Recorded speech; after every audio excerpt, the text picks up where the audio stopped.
È soprannominato il coleottero devastatore.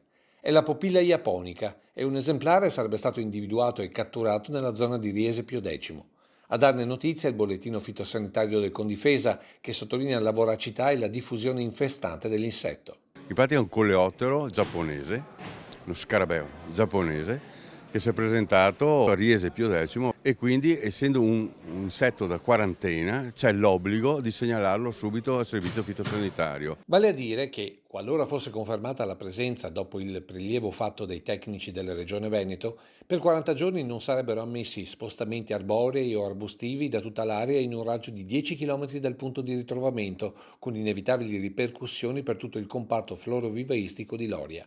Del resto la diffusione incontrollata del coleottero metterebbe a rischio quasi tutte le produzioni agricole della Marca. Prosegue in testa. Perché è un insetto che devasta, indubbiamente è un grande masticatore, è una grande forchetta, piacciono addirittura 200 specie di piante vegetali e quindi tutto ciò che trova lui si ciba.